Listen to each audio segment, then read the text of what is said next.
Oi, oi, it's your boy, the Raul Rosas Jr. of Something Funny, Jack Slack. It's the Jack Slack podcast, and we're coming at you post-UFC 287, and not much else. Don't think anything else really happened over the weekend except for this card, but it was pretty good. So, stuff to talk about.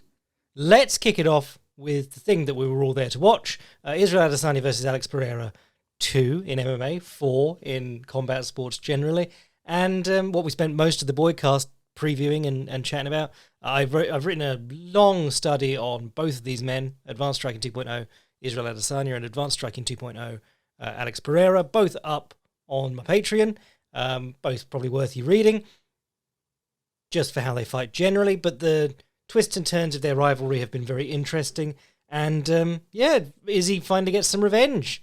Lost a controversial decision in the first one, knocked out in a fight he was winning in the second one, knocked out in a fight that he was doing fine in the third one, and then picks up a knockout in a fight where he was doing well, but was just about in trouble when he picked up the knockout in this one.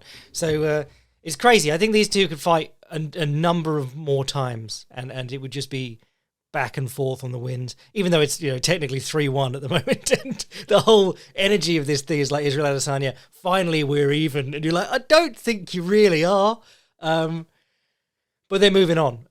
Very weird. All the talk in the aftermath of this is like Dana White just saying Alex Pereira is going up to light heavyweight, which if he does, he's a massive dude, so massive that there were pictures of him sitting in a sauna suit beginning his weight cut, something like 2 weeks out, which was insane. And he was also like the last one to weigh in. He cuts an enormous amount of weight. And to fight as well as he does after cutting that enormous amount of weight, very impressive. His kidneys probably aren't very happy. But if he does go up to light heavyweight, I mean, it'd be very weird because he's had such a weird MMA run already. He managed to find his way to the title without fighting any strong wrestlers or anyone who could really even attempt a strong takedown. For a champion who's got very good defensive wrestling but doesn't use his offensive wrestling very much, and was basically like that's a stylistic matchup that happened to fall in the favor of Pereira. Now if he goes up to light heavyweight, you might see him getting like bundled off his feet by, I don't know, Volkan Oezdemir or who's crap? Krylov, someone like that. And that could be the Pereira story. He could just be a guy who was just the right guy to dethrone Israel Adesanya at the time, and not particularly special afterwards. But we'll see. So this fight, I think one of the interesting things of this fight, let's talk about the ending first. We'll start at the ending, work our way backwards, but the ending happened because Pereira hurt him with a calf kick, swarmed in on him, and then Izzy fought back off the fence and knocked him out with a quick jab on the snoot and a right hand over the top, which turned him and wobbled him a little bit, and then he hit him with another right hand and knocked him out. And one of the themes of this fight was, in the first two fights, the kickboxing matches, Adesanya was moving around him and finessing him. In the third fight, or the first MMA fight, he was doing the same thing but kept backing himself onto the fence. But we talked extensively about how Israel Adesanya, when he's on the fence, he does the direction changes well. He fakes one way, goes the other, and so on. And it gives you it's not going to make you unhittable, but it makes the other guy's task a lot harder. And if you circle back out into the middle of the cage and you're watching your ring craft, you make it a lot harder for him to get you to the fence again. Problem was that Izzy was circling off well and then immediately putting himself on the fence again. But the escapes were good, and he was able to get clinches too when he didn't evade. He just, Pereira stepped in and he grabbed a hold of him, turned him around. Wasn't able to strike or hit takedowns effectively from there for the most part.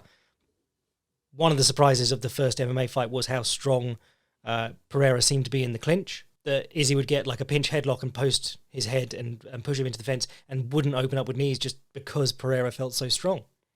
But in this fight, he actually benefited quite a lot from not finessing it too much. I mean, there were still occasions where he circled off the fence. There were still occasions where he grabbed a collar tie and held on. But a lot of the times when he got backed up to the fence, he just bit down on his mouthpiece and threw a 1-2.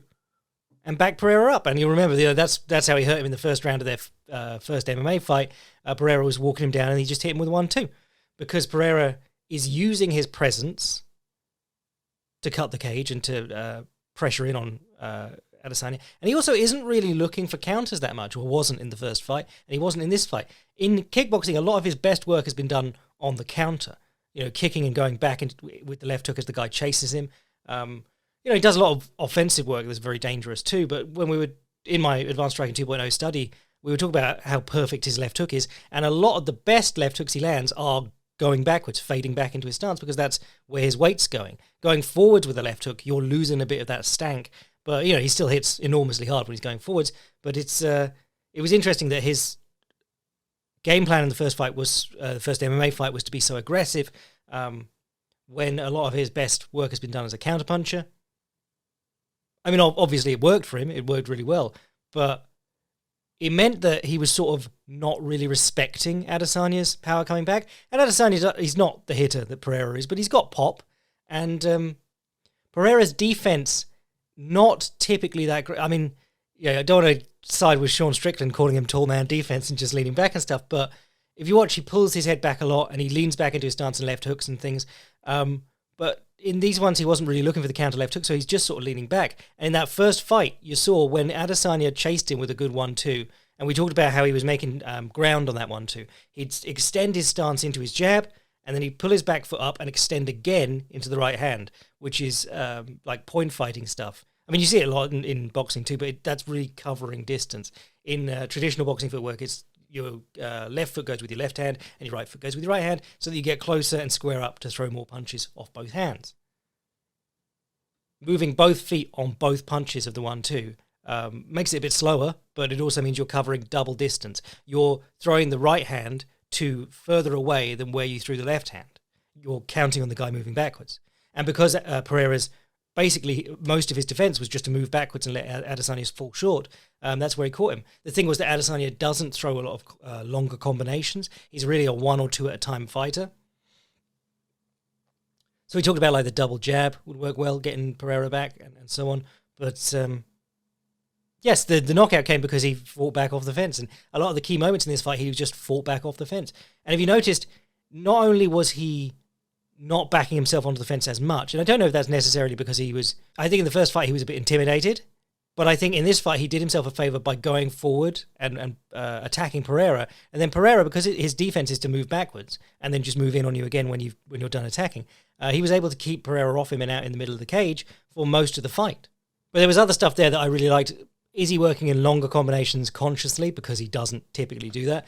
So there was a point where he threw a 1-1-2 and then step up left kick to the body. He threw a couple of things like that where it was just he clearly followed Pereira back as opposed to just throwing a couple of punches and then trying to circle off. On the broadcast, I was talking about getting to Pereira's body to slow him down, especially because he cuts so much weight. And he visibly slowed down in the later rounds of the first fight anyway, or the first MMA fight. And I talked about punching the body. I said right straight to the body. And then I immediately doubled back on myself and went, but that does open up the counter left hook as, pretty much textbook counter left hooking territory. But massive respect to Izzy. There were several points in this fight where he went with the right hand to the body. And he even hit a jab, right hook, left hook to the body, and then a right overhand after it. So he was confidently going after Pereira, even with the threat of the counter left hook being Pereira's great equalizer. It doesn't matter how skilled you are if you get chinned with the counter left hook. If you noticed in the second round, he started connecting with those rear hand straight, shift, rear hand straight, the Dustin Poirier thing. Not so much the Dustin Poirier thing, because Dustin tends to throw his rear hand and then step through with it and jab again and then throw his new rear hand. The thing that he was doing was more like Sean O'Malley, where he throws a orthodox right straight, leaves it out and pushes the guy, and then steps through and throws a southpaw left straight. And he hit Pereira with a couple of those. He threw three. He attempted it 3 times in the last 2 minutes of the fight and landed, I think, most of the times. So that was working well, just making distance. He was also doing great work with body kicks from southpaw and inside low kicks. I can't remember who we were talking about the other day. We were talking about how it's about a foot apart, the inner thigh, and then the liver if you're throwing a left body kick from southpaw. But yeah, that was doing well.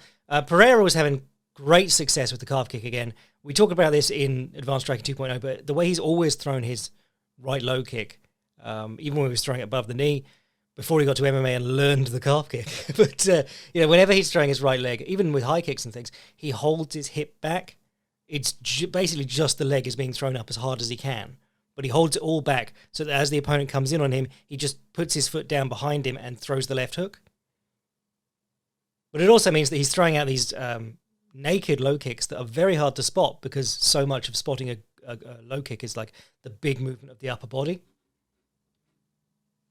There's a thing called the blind angle in striking, which is basically at a certain point below if you're looking at the opponent's chest normally. I mean, some people look in the eyes, but chest is a good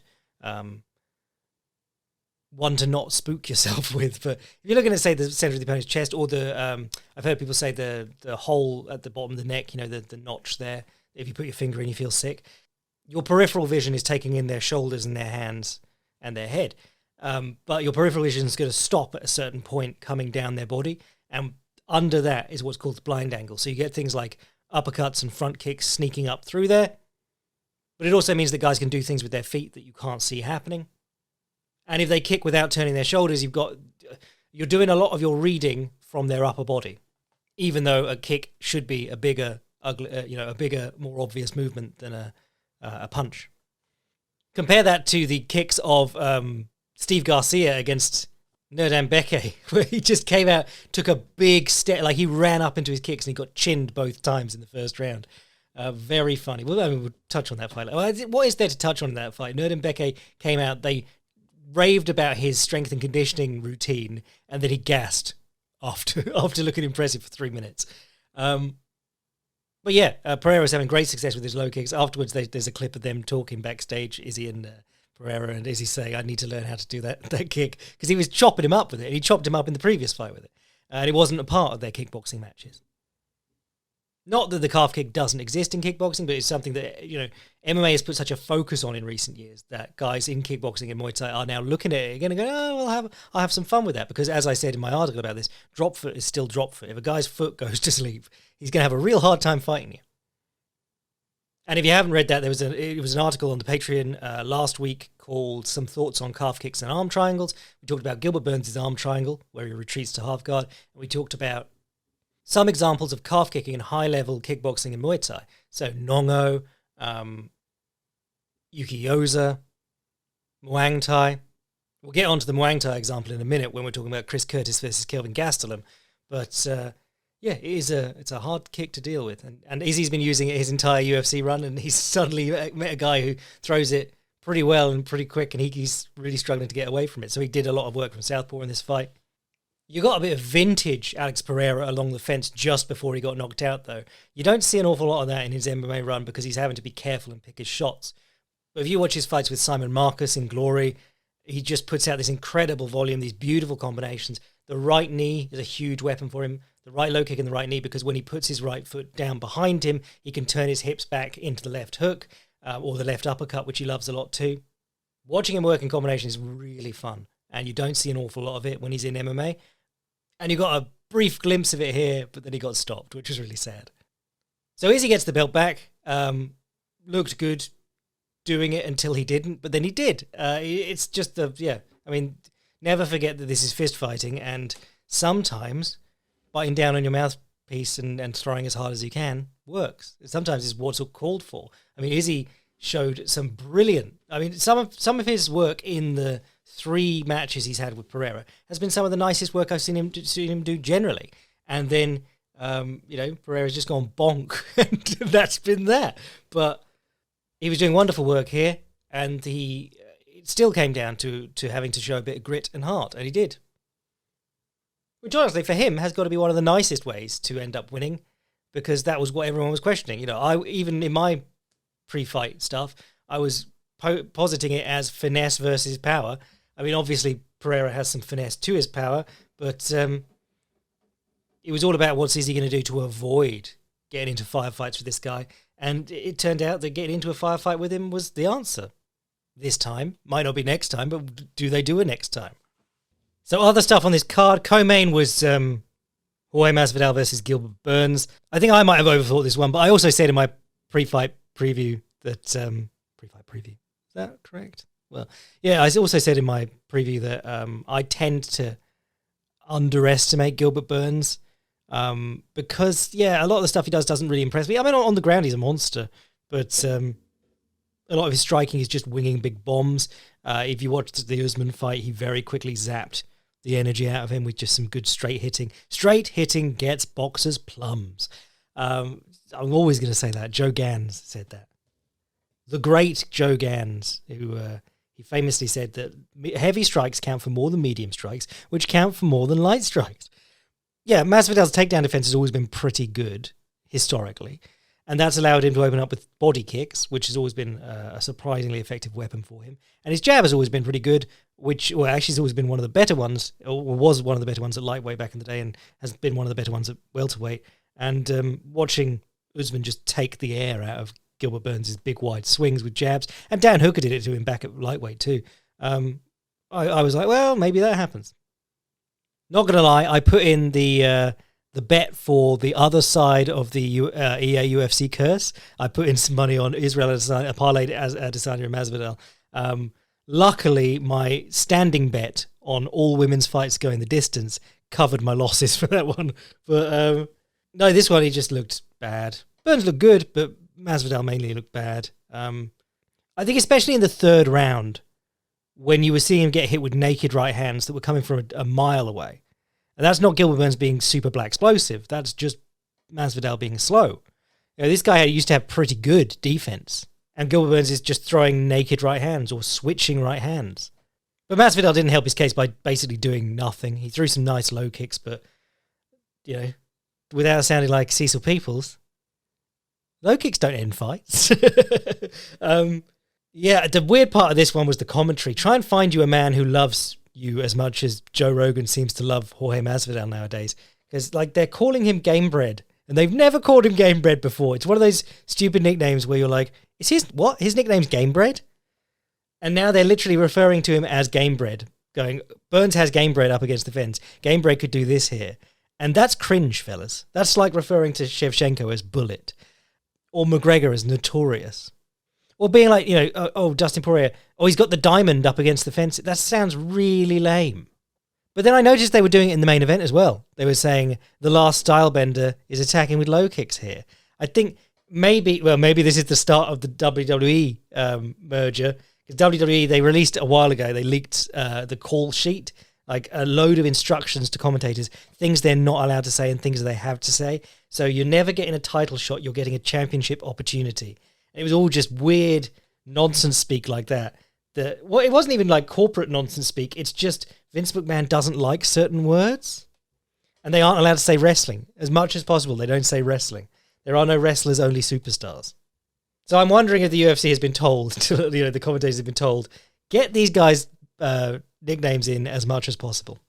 And then in the third round, Joe Rogan's going, a close fight here. Close round. And the third round was the one where Burns was just knocking Masvidal's head around with right hands constantly. But then the other side of that, Burns, not great on gas tank generally, but attempts some takedowns towards the end of that round instead of staying there and swanging and banging, which is what Masvidal would probably want, even though he was losing the fight on the feet. And Reddit's like, Gilbert Burns knew they were in Miami and he knew this was Masvidal's last fight. So out of respect to him, he took him down and didn't finish him. Like, what? Not only did he come out after the fight and say Masvidal was greased, which shows some frustration with not being able to finish him on the ground, but this is the dude who fought Damian Maia in Brazil, where Damian Maia was like 45 years old, and it was so obviously a setup to get Gilbert Burns like a good knockout of the night bonus. And he didn't hesitate for a second. He just murdered Damian Maia. Well, I can almost guarantee you he respects more than Masvidal, because everyone in the jiu-jitsu world loves Damian Maia. And I don't care what money he's making. He's not passing up $50,000 and knockout of the night over a name like Jorge Masvidal. If you think he carried him, you're insane. Though there was some talk about carrying on the elsewhere on the main card. Let's do this one now. Raul Rosas Jr. versus Christian Rodriguez. Man, I was watching this going, yeah, he's really technically skilled. I enjoy what Rosas is doing. There's just loads of stuff he was doing, that like picking up the single along the fence, stepping back and getting it out from between his legs, pulling it up as high as possible, pulling the guy down into basically a leg drag from that position. He had lots of cool moves, but he was just going for them all off the bat. To do my second pro wrestling reference of the day, it was like he'd been told he had 6 minutes and he had to go out and get his shit in. Just diving on takedown attempts from across the cage. And this is what we were talking about the other day. Like, you watch a lot of good technical wrestlers and grapplers. When they shoot their takedowns, they try and keep a bit of posture so that if the opponent stops them, they can come up into a clinch. If you watch athletic freaks like Jacare, and I used Gilbert Burns. I was talking about Gilbert Burns at the time. If you watch athletic freaks like that, or Jailton Almeida, they dive in chest to the pointed towards the floor, and they just power their way through the guy if he sprawls on them. And it doesn't work going into round 2, round 3. This was always Jacare's problem. You couldn't stop him from taking you down in the first round, but as soon as you got into the second, he's just not the same. And that's what happened with Rosas here, who's diving on these long-ass shots with no setup, and then being like, oh my God, he stopped my shot. It's just, yeah, you might be able to sprint across the cage and run through him in the first round, but that's going to very quickly stop working against even competent opposition. And I'd seen Rodriguez versus Weems. Weems is just a weirdo grappler too, but I didn't rate him that highly off that. I saw him against Jonathan Pierce.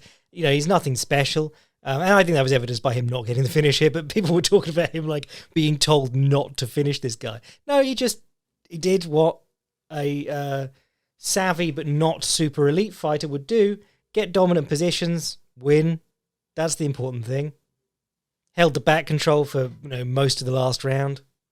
Wasn't super impressive, but then I think that just speaks to how even super talents, once you're gassed, you're pretty much fucked. If the other guy comes in shape and you don't, or you fight really stupid before the other guy gasses, you got problems until his fatigue catches up with yours.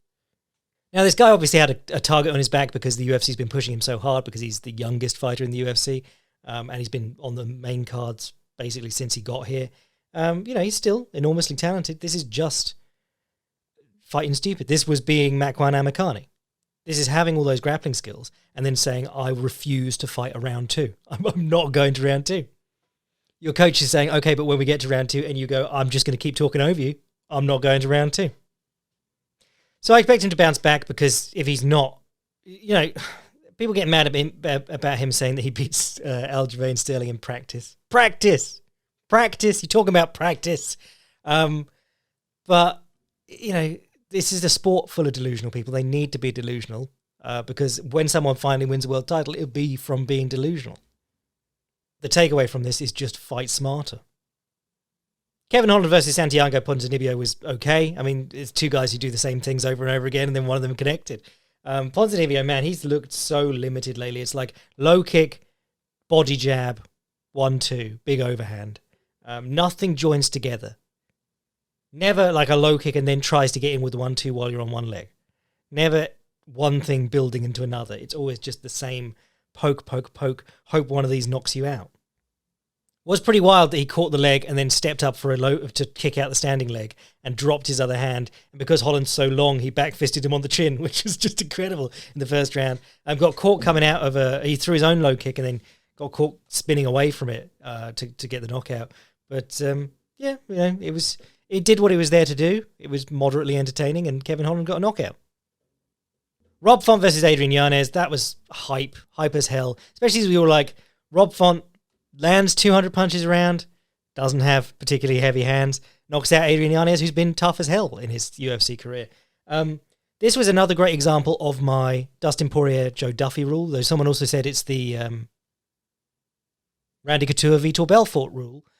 If you're losing a boxing match, remember that it's legal here to hold the other guy's head.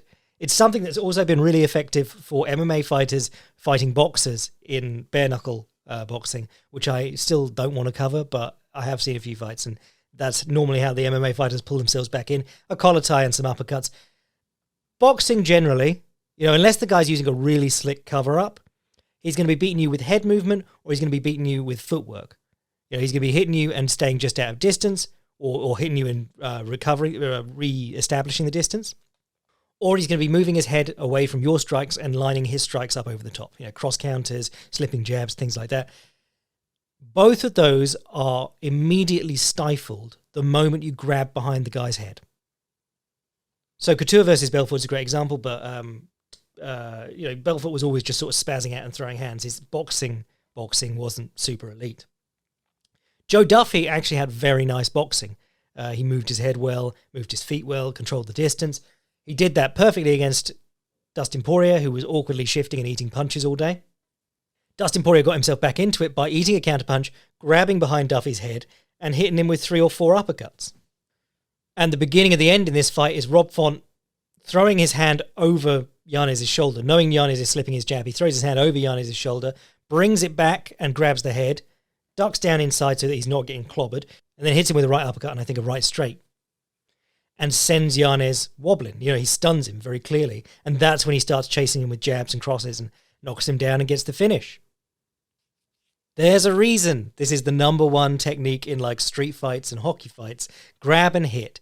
Anchor yourself and start swinging. Because if the other guy doesn't grab back, he's in real trouble. You're going to be able to move him around all over the place. And if he does grab back, he's locked himself to you. So he's not going to be, doing fancy boxing at least. Great for Rob Font. A lot of people doubting him, especially me. I was doubting him after the Vera and Aldo losses. Never got knocked out. Just seemed to be getting chinned quite a lot, especially in the Vera fight. It was like one big shot would turn around the whole round for him. But then you remember, he's beaten some really good guys. I mean, Garbrandt and Marlon Moraes, both on the arse end of their career, but Ricky Simone he beat. Sergio Pettis is fairly decent. Thomas Almeida he knocked out. Douglas Silva de Andrade. And he was looking like a monster against Marlon Vera. It just seemed like there's this big hole in his game. He's a bit like Harold Bomber Graham, the great British hero, possibly the best British fighter in boxing to never win a world title. He fought some really good guys. He fought Julian Jackson and was beating him. And the commentary in the moment he gets knocked out is like, Harold Graham running away with this on the cards. Oh, he's been knocked out. Like Harold Graham, they used to say he'd snatched defeat from the jaws of victory. Really interesting fighter. Like invented the sort of switch hitting style that was then taught to like Prince Nazim Hamed, Junior Witter, other guys from that Winkerbank gym. But Rob Font didn't do that. He won, and it was awesome. And Yanez, in my head he was undefeated, but he had a hard time with Davey Grant. He just smoked Tony Kelly. I think in all these fights he'd had rough moments. The Costa one, the Grant fight, the Kelly fight, he'd had some rough moments in all of those. But he's very impressive with his finishes. And no doubt he benefited from looking slightly like Jorge Masvidal and from getting it done on the Contender Series very quickly. But in my head he was undefeated. He had quite a few losses before this. But, I don't... This is the bantamweight division. You will lose at some point. Like, no matter how good you are, you're going to lose at some point. It's probably the biggest shark tank of the UFC, and it's, especially if you're a striker, it is full of other guys who are also elite strikers, and they're all different. Their styles are going to match up differently with yours. It doesn't mean that Rob Font's the better striker. It just means that Rob Font won the striking fight this time. Rob Font might have horrible trouble with Marlon Vera, and then Yanez might beat Vera. That's just how this goes. And I think it's going to be more in this division than any other because it is so striking heavy and not so much about grapplers. With that being said, Aljamain Sterling, the champion, and Merab Dvalishvili is holding the number one contendership with an iron fist. Kelvin Gastelum versus Chris Curtis was probably better than it had any right to be. This fight is good enough, and this win is good enough, that Kelvin Gastelum can lose another 6 on the trot and stick around. The moment the Chris Curtis opponent comes out and starts circling past his lead leg, get the money in on his opponent. Because Chris Curtis, he's a slick counterpuncher. He's got some really good distancing and awareness, and he rolls with punches well, and he fights like he's got 1,000 rounds in sparring. But man, he cannot cut the fucking ring. And Jack Hermansson made him look like a fool, and Jack Hermansson is not a great striker by any means. They keep saying like, he does hundreds of rounds with Sean Strickland, and you're like, yeah, it shows, because Sean Strickland's just going to stand there and lean back. But Gastelum gave him hell just by circling to his left and then occasionally circling to his right, but circling past his lead leg. And because Gastelum is also a southpaw, that meant that he could start hacking in the low kick from that side. And I brought up Muang Thai earlier, but Muang Thai did this against Kulab Dan. 2 fighters who have had 4 fights total, 2 elite Nak Muay. I believe both of them have been stadium champions. But in their 4th fight, Muang Thai was just circling around they're both southpaw, so Muang Thai is circling around to the left and throwing in the low kick. Because if the guy doesn't turn to face you or pivot around to be in position to check, you're going to hammer his lead leg while it's out of position. If you let the guy take a little step to the outside of your lead leg and then throw the kick, and you pick up your leg to check normally, he's going to sneak it around the back of your check and hit your calf, as Nongo did to Liam Harrison. So you have to turn and face, and if you keep turning to face, he can keep jumping in with 1-2s and things while you're on the pivot.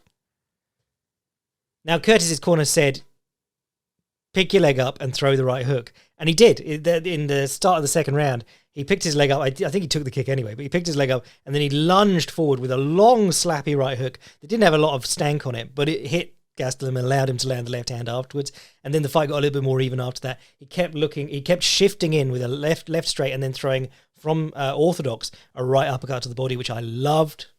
And he kept using those body shots and Gastelum shelling up to deal with them, to grab a double collar tie and start throwing knees, which worked really well. Just didn't get ahead in time. He had a strong second and third round, but he'd lost the first, and I think the judges I can't remember what the judges scored it, but it was a good, close fight. It was a fun fight, both of them looking for things. Both of them limited fighters. Don't expect them to have a title run, but both of them have interesting skills that aren't in the larger division. Didn't get to see any Kelvin Gastelum arm rolls, which was sad, because that's half the fun of Kelvin Gastelum. If a guy takes him down, he turns his back immediately, and then he catches their elbow and just rolls through. But it was a really fun fight. You should definitely watch it, and it won fight of the night. So they both got an extra 50 grand. Joe Pyfer, I thought it was Pfeiffer. I thought it was P-F-Y-F-E-R, but there is no first F. It's Pyfer. But Joe Pyfer beat Gerald Meerschaert. He just caught him out of position later, but he'd already shown that he knew what was up with Meerschaert, because Meerschaert just fought Bruno Silva and looked like a defensive savant by leaning back every time Bruno Silva did something. Joe Pyfer immediately followed him and hit him with a left hand while he was leaning back, which was really bad. And that was when I went, this isn't going to go well for Gerald Meerschaert. But Gerald Meerschaert, he had a breakthrough on the feet the same way that I have a breakthrough on the ground. As soon as anything starts working for me, I'm like, right, don't need anything else. I've learned to do this now. And unfortunately, fighting just ain't that way. There's always something the other guy can do to find you in your new position or stop you from doing your new thing. Michelle Waterson versus Luana Pinheiro. Man, shame on you if you were one of the people talking about this fight like it was her best work in years. It was great fun, blah, blah, blah. I read the post-fight thread on Reddit first because I was like, I don't want to watch this if this is just a typical Michelle Waterson fight. And everyone was like, oh, no, she should have won. And it was her best showing in years. It was shite. I watched it. She landed actual fight metric stack. I'm going to pull it up because I don't want to do hyperbole. I'm going to pull it up. Hold on. Actual stat. Ready? Michelle Waterson landed 18 of 114 strikes thrown at the head. Fucking disgusting. And the whole first 3 minutes of the fight is just them talking, Joe Rogan talking about Michelle Waterson's lead leg dexterity and how dangerous it is. And you're like, she's never hurt anyone with the lead leg kick. It doesn't work if they're not running onto her. She throws them 3 feet away from the opponent. It's insane that they can't just say this. I pulled up that clip of Makwan Amakani's fight the other day where John Anik's talking about all the great fighters that Makwan Amakani's fought. And then Paul Felder pauses and says, well, you know why that is? Those are all his losses. And it's great. Just brilliant honesty on commentary. It's insane that even from an analytical standpoint, they can't say she wins and loses a lot of split decisions because she throws a lot of volume that doesn't do anything. She throws a lot of strikes at air, and sometimes that distracts judges, and sometimes the judges see through it. But they don't. They just talk about like her amazing lead leg dexterity. It's fucking insane. All the strikes that meant anything in this fight happened from Pinheiro, the good calf kick, the good right hand. It was just fucking awful. Don't watch it. And the funniest thing is that afterwards, Michelle Waterson puts on the, what's it called? The Mangkong, the Thai headband that Muay Thai fighters wear.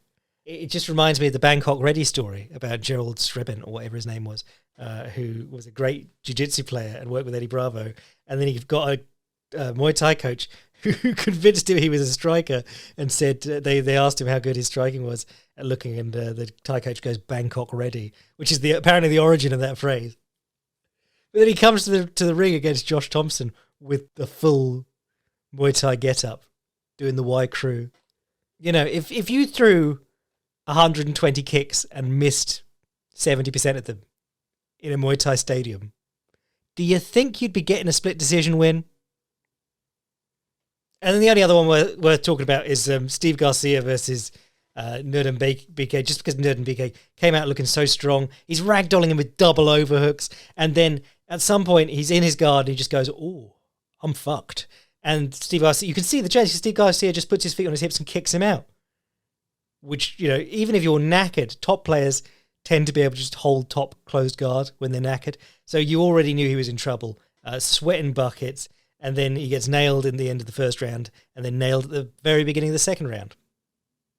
But watch it for the hilarious run-up into Steve Garcia's kicks and also just the banging knockout. So that'll do us for today. It was a pretty good night of fights. There's lots of stuff coming up this week. I'm going to talk about Tenshin Nasukawa's boxing debut on the Boycast because he fair play to him. He fought, I think it was the number 4th ranked guy in Japan. So he's not fucking around with bums as he did routinely. Whenever he was putting on a show in Rising, they'd just bring in some no-hoping MMA fighter. But in boxing, he's actually made some pretty quick progress. So he might be going for the Japanese title soon. But we'll talk about that more on the Boycast. We've got this awesome fight between Max Holloway and Arnold Allen coming up. You got Pedro Munoz versus Chris Gutierrez on that card. Brandon Royval versus Matthias Nicolau. That's a good fight. And you got some other names back like Lando Venata, Dustin Jacoby, Billy Quarantillo versus Edson Barboza in the co-main event of, wow, didn't even know that was booked. And there's a load of other stuff going on too. George Hardwick's fighting in Cage Warriors, awesome body shots, that lad. Joe Joyce is for some reason boxing a 39-year-old Chinese heavyweight, and it's for an interim world title. But yeah, stuff be going on. If you want to get in on the extra podcasts and articles, again, I just wrote a big one about elite level calf kicking and arm triangle finishes. Sign up to the Patreon. If you want to send an email to the podcast, jackslackpodcast@gmail.com. If you want to see what I'm writing anytime, fightprimer.com. I am your boy, Jack Slack, mercilessly mocking a defeated fighter's child. Bless.